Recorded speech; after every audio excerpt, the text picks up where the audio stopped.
Welcome, everyone, to Navigating Freedom in Federal Retirement, the podcast where we embark on the journey of federal employees transitioning into retirement. I'm your host, Jeff Gill, and today we have a remarkable guest joining us.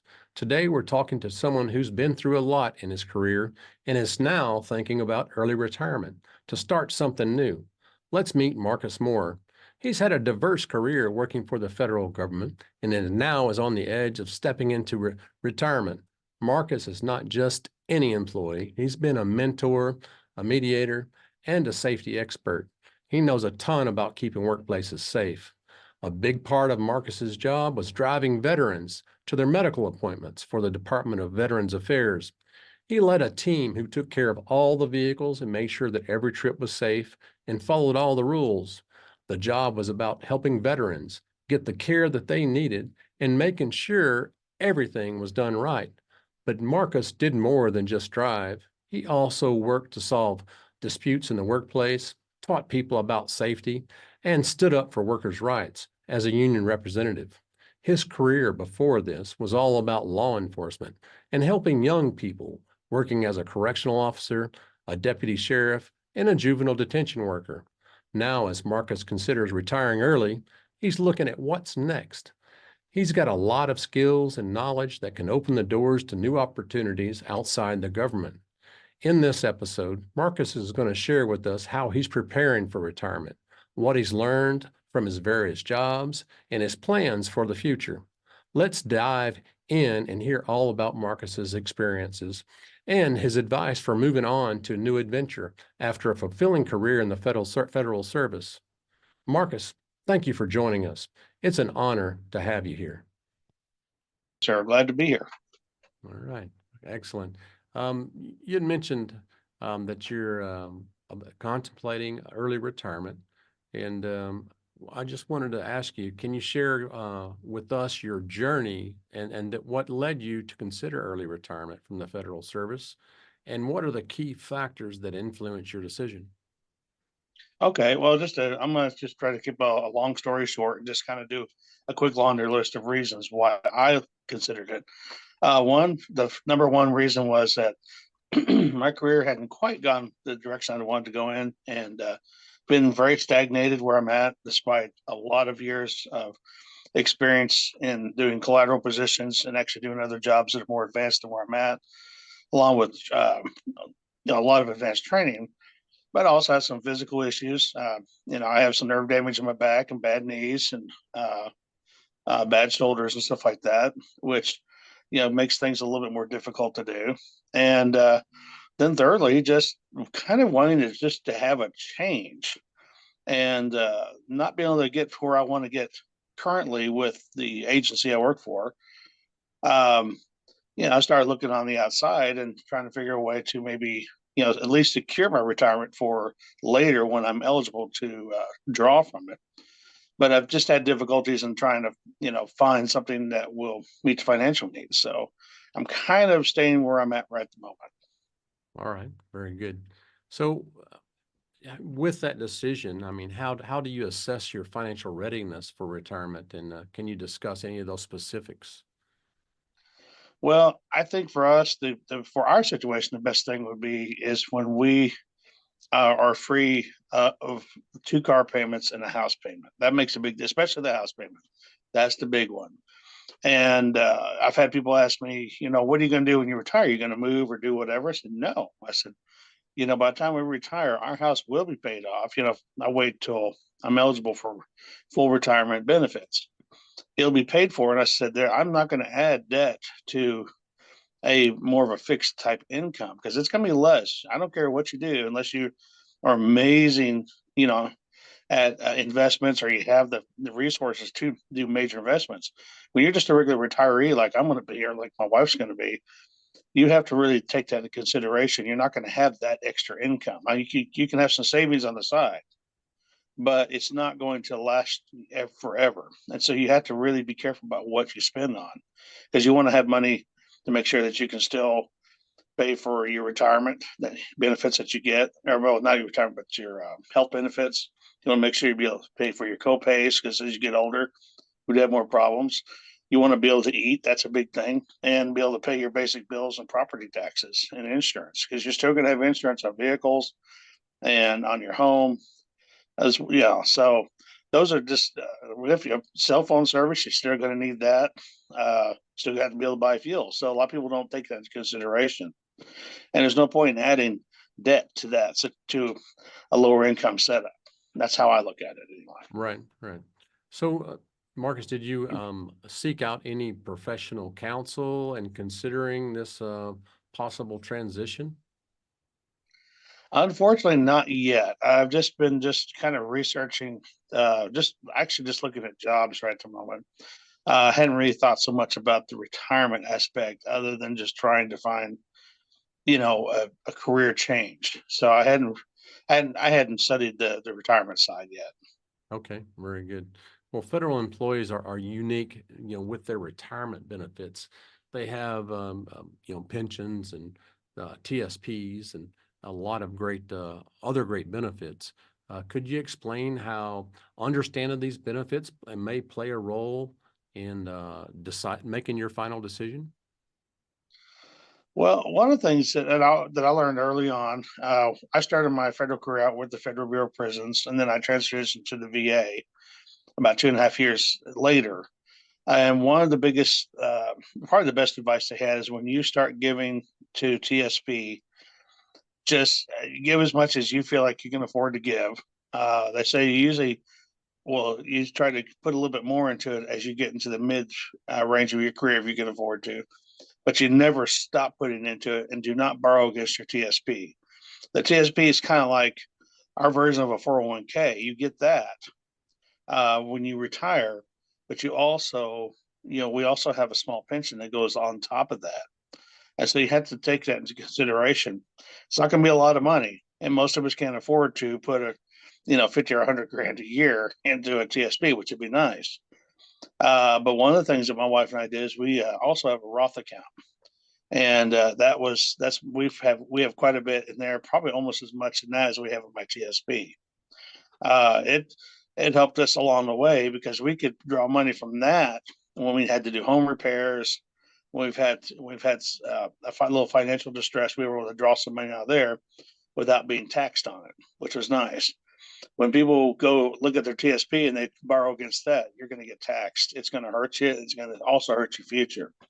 The TSP, you have to pretend like it's not even there. Just leave it alone. Find other Very, options. very good. So, have you considered the Roth TSP as an option for your contributions? No, we hadn't looked at that. We do our Roth on the outside. Okay. Well, that's So it's also a great option for federal employees. I mean, it allows you to contribute above and beyond the minimum or the maximum contributions outside. So it's a great thing for you. So when people retire, it's more than just a financial transition, but also it's an emotional one. So how are you and your family possibly preparing yourself for looking for outside career? And how do you feel it'll affect your family retiring early? well, looking at it outside, I had to take into consideration what can I physically do now, because I've had some damage, physically. So I Mhm. know that I'm not going to go back into law enforcement like I had been. It was over 17 years ago when I left that field. So I'm not able to do that. There's certain security positions I'd probably stay away from. So I have to think about, what can I physically do for the long haul, and make sure that that I don't have to request a whole lot of accommodations, maybe if any, which makes me a little more desirable employee if I'm not needy for a lot of things.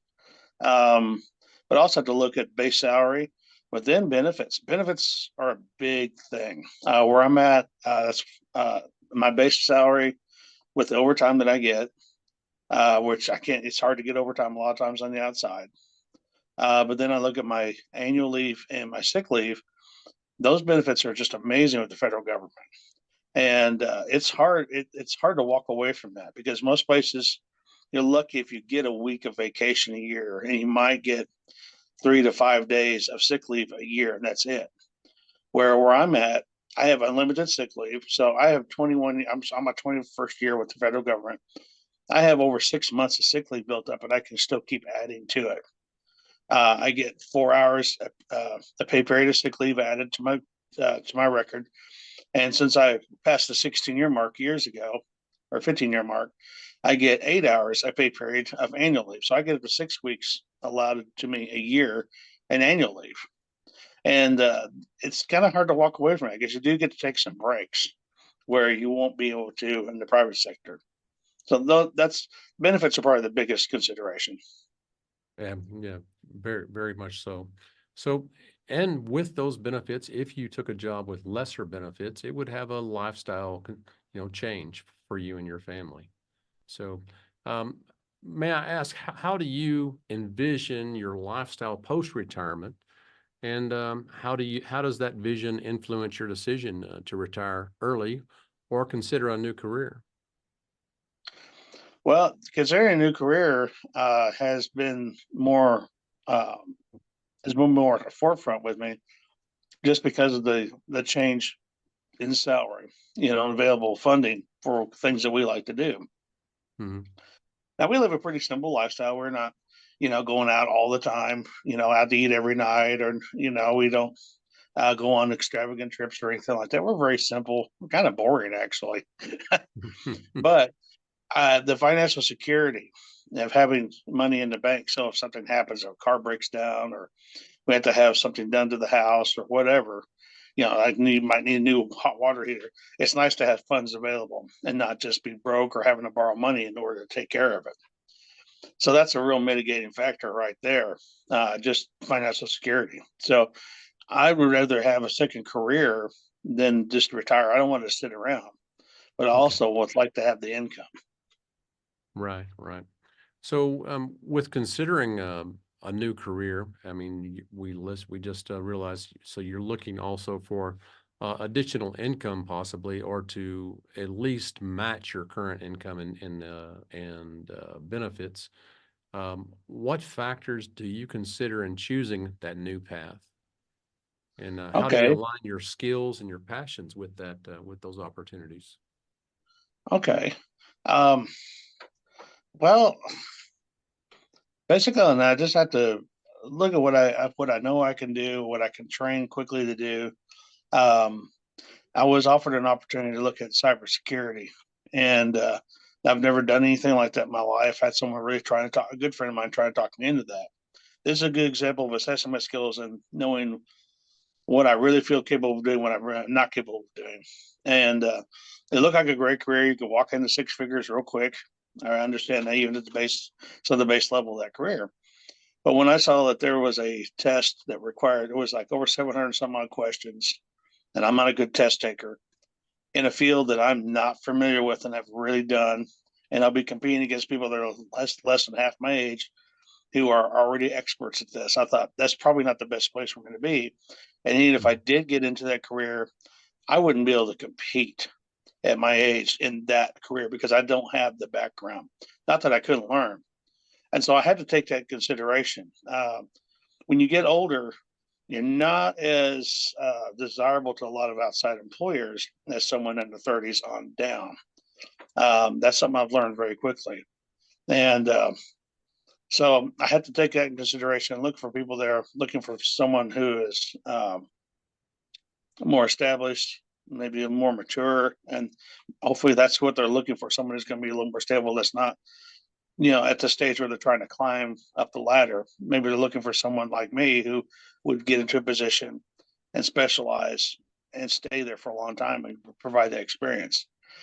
And so I've had to look at other jobs where I know I could probably walk into a little bit easier, like safety, because I have a OSHA safety background.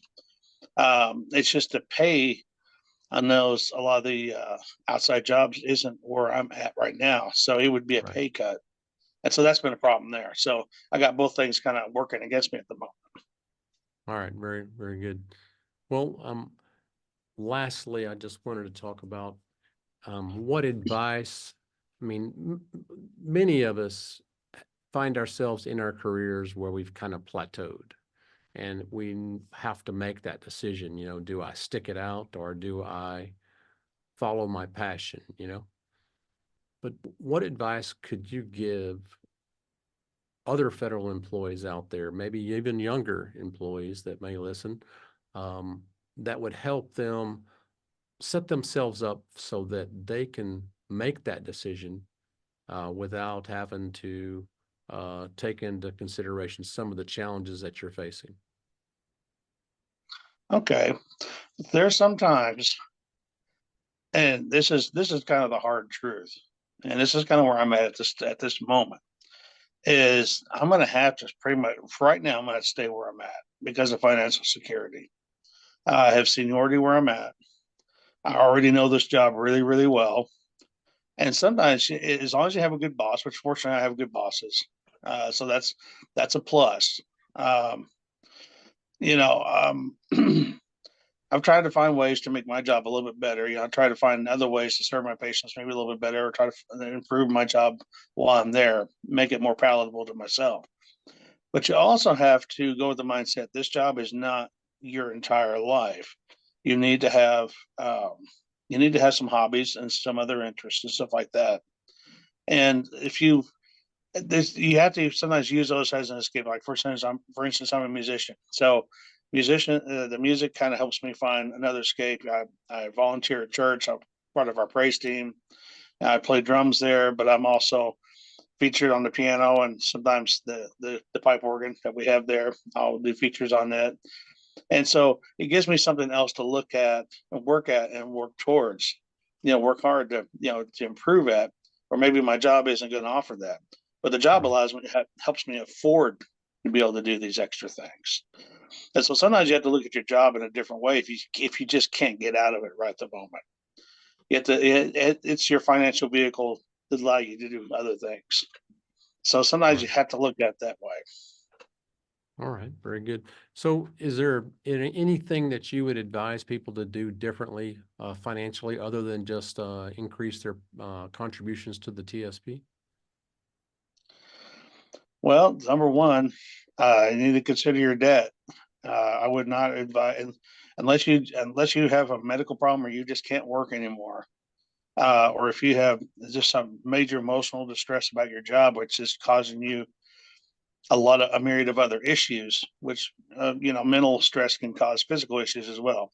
If you're not in that category where you're having problems, stay with where you're at and get your debt paid off first. Try to if you need to do extra overtime to help put a little extra in to paying that debt off, do it. Get out from underneath the car payments, the house payment, you bought a boat, whatever, or maybe there's some extras maybe you can learn to do without, just to make things a little bit easier every month. But Uh, just get that debt paid off. That's the worst.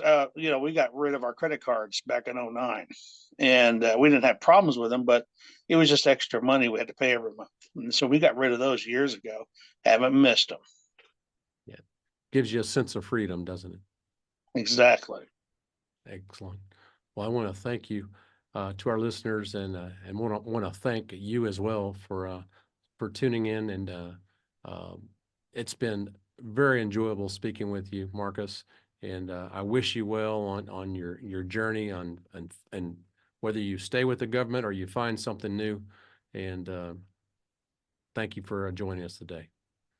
Well, I To our appreciate you having me. listeners, to our listeners, thank you for tuning in, and don't forget to subscribe for more discussions on life after federal services. Until next time, stay safe, embrace retirement, and keep moving toward it. Goodbye for now. Thank you.